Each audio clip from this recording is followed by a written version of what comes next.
Welcome to This Academic Life, episode 41. If you're interested in being a sponsor, then please contact us at sponsor@thisacademiclife.org. Hi, my name is Lucy Zhang. I am a professor of mechanical engineering. Hi, I'm Pania Newell. I'm also a professor of mechanical engineering. Hi, I am Kim Michelle Lewis. I'm a professor of physics and associate dean of research. Welcome, everyone. Today we're going to discuss a topic that I have very strong opinions about, and it's the topic of if you are a tenured professor, for example, an associate professor, and you're offered an academic position, an academic administrative position. So I thought this would be a good opportunity for us to discuss the pros and cons of that. So I wanted to open the floor to my colleagues, both Pania and Lucy, to tell me what they think. And I would first like to talk about the pros and the cons of whether a person who is an associate professor, so they're tenured, should seek out, or if they're offered an administrative position, and this could be department chair, it could be an associate chair, or it could even be an associate dean position, for example. What are your thoughts? Well, in my opinion, mostly are cons, unfortunately. This is what's coming into my head. The only pro that I can think of is that you get to know more knowledge of how the department functions and how the school functions.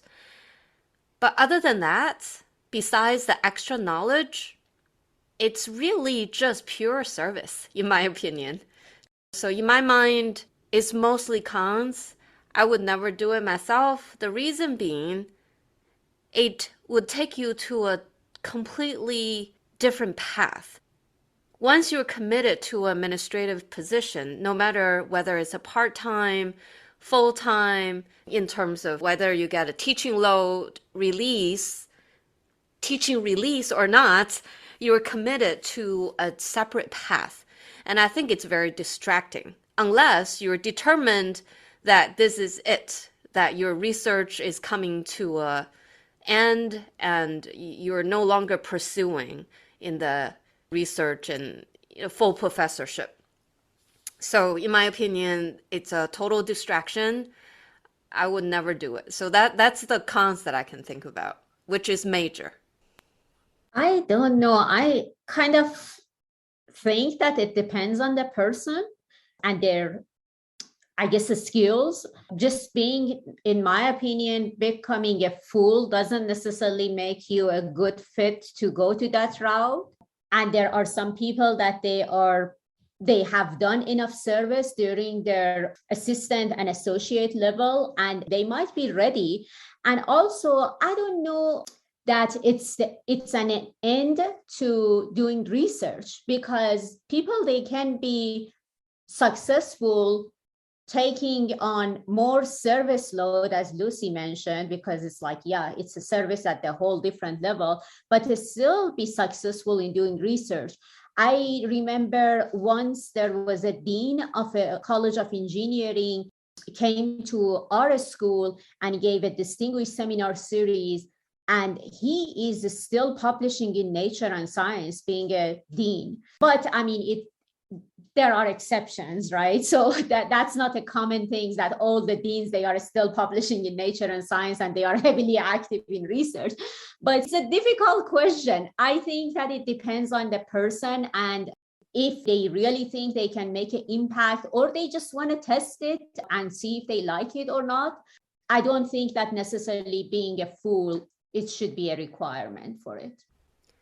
Pania, I agree. I've also had a department chair of 10 years who had a whole research center while being the department head for 10 years and 5 R01 grants at the same time. But you see those people, they were not at this position when they were associate. They were continuously being research productive, and they reached full, and then they went into administration. Many of them are like that. I rarely see ones who stepped into administrative position when they were associate and then continued to be full and the administrative job. You see what I'm saying? So that's why I think those people that we see that are super productive in both, they're very self-selective. I think the ones that went in full time with as administrator in the first place when they were not full yet, that's a different thinking. What if the person always sought out to be an administrator? And it just so happened that the opportunity comes prior to them going up for full. So would that change your opinion? For you, is that okay? Because the person's goal was, I want to be an academic dean. It comes before they are a full professor. Would you advise the person to go for it? Or would you say, get full professorship and then go for it? Certainly. I think if this is their goal, rather than something that spontaneously, something that they have to decide, but if this is something that's in their mind, in their trajectory of their career, certainly you would put a lot of weight in the decision-making process. But I want to maybe caution the person that ultimately, if you're at that, say, dean position, without being a full, will give you a lot of limitations in performing the tasks, because you will not be able to evaluate all the tenure and all the promotion cases because you yourself is not full yet. And also in terms of respect, people would respect you less because you did not earn that ultimate title. I'm sorry being so blunt, but I think that is true. If the person is very confident that taking this position will not stop them from moving forward in getting promoted in the near future, go for it. Why miss that opportunity? Because opportunities like that don't come often. So take it and then move forward, plan ahead. You will still get everything that you want to do. But if you're not ready and you want to be a permanent dean somewhere, I think those are the things that they will have to think about. I kind of agree with Lucy. I think that just like saving 2 or 3 years for going to that route may not worth it, because people, they would not respect you as Lucy mentioned. And I did not actually think about that you might not be able to evaluate people for the full. I thought there are some exceptions for the dean because their evaluations is separate than the department. But I think that among their peers, I think there are these, I don't know, unspoken rules that so and so on is not full. And I guess they might look down at that person, or they might think that person does not have enough experience. I'm open to being okay with a person who is not full, only has an associate professor, becoming an academic administrator. For me, the cons are that I'm always seeing statistics about the number of women who get stuck in administrative roles and the number of women who get stuck in this associate professor role. And so in my mind, I'm always thinking, no, don't do it. Get full first. Because I'm thinking about these numbers and that there are not a lot of women who obtain the full professorship status. The second thing is, I kind of agree with what Pania was saying and what Lucy was saying about the respect and the earning of the highest rank in the professorship. The pros is that if the person really wants to do it and they feel like this is where they want to be, most often I'm like, they should go for it. That's the only scenario I can see where I can support this. is if the person wants to do it, we know as colleagues they'll be good at it, but that we give them a plan to go up for full soon so that they won't be stuck.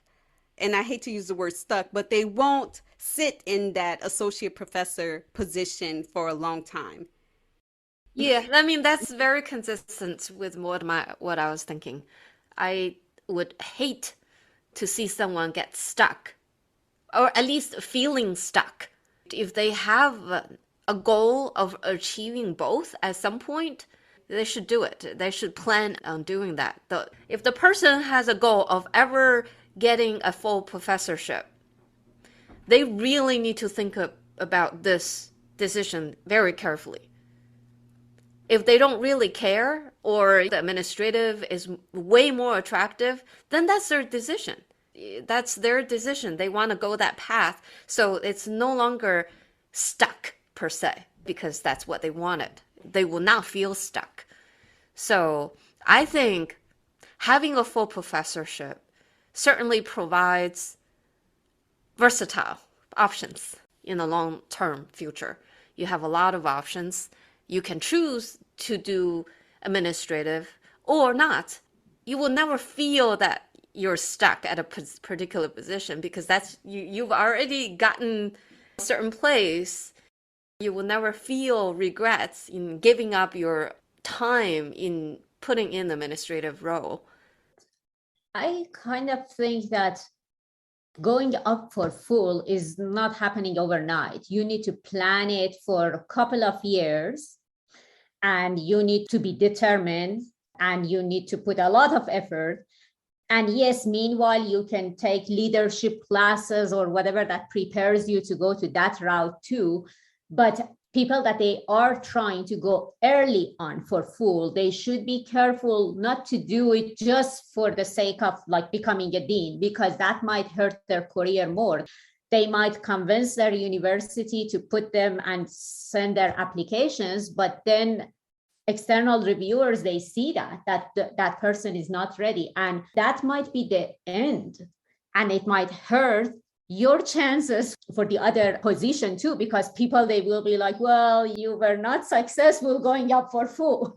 So I think that there is nothing wrong for knowing that you want to go to the administration role, but you need to demonstrate that you are good in doing the task that you need to do, research teaching service, while you are in the ladder of being promoted to the full professor. I think taking some level of administrative role doesn't have to be a department chair or a dean or associate chair or dean. Just having some other type of departmental and school levels would accomplish the goal of get familiar with certain things, and it probably won't be as time consuming as being a full-time administrator, but you can still expose, you're so interested. You can get started with some small things, but taking on as a graduate director or something that you can oversee a graduate PhD student applicants and get to expose to a lot of different research areas that happening in the department. So those are the things that would potentially give you a lot of exposure to what's happening in the department or in the school. And then you can go from there. So even administrative roles, I mean, correct me if I'm wrong, it's also a growing process, just like every other thing that you do. You start small, and then if you like it, you can expand it. Your skills are also expanding at the same time. And then when you're all ready and you're full, and then you're ready to take on to some other major administrative roles. I was going to say that also, I kind of agree with Lucy. Maybe when you take on those service, I guess, responsibilities, then you may realize that, no, this is not what I had in mind. like, because from far away it's like, oh, deans, they are doing these things and presidents is doing this or the chairs are doing this, but when you are actually in that position, it's totally different. Well, I've never been in there, but I remember that when I thought that of my professors, I thought, oh, they just show up to work and then they have this fun life and everything is just like going super well for them. There is no challenges, no difficulties. So I think that they might realize that's not a good fit for them. So I think that, yes, it wouldn't hurt. And also it helps you to gain the knowledge. Or also there might be other people that they might think, no, this is 100%, this is what I want to do. So I think that it's just like doing internship when we were, recommending students to do internship to figure out what they want to do with their academic careers. So it's this similar type of experience, just gaining the experience and then figure out what you want to do. But it's still, I think that there is no one recipe for your question. Thank you, Lucy and Pania. I really appreciated the comments that you shared and your personal opinions. Overall, I do think we agree that it's definitely dependent on the person. I do think one should consider the pros and cons if they ever presented with such an opportunity. And if you are presented with an opportunity to take an administrative role before you become full professor, then I recommend that you think critically and carefully about your decision. Thank you so much for listening. We hope you enjoyed this conversation. You can follow us on Facebook and listen to our latest episodes on iTunes, Spotify, Amazon Music, or Google Podcasts. If you're interested in being a sponsor, then please contact us at sponsor@thisacademiclife.org. Join us next time for the good, the bad, and the ugly of this academic life.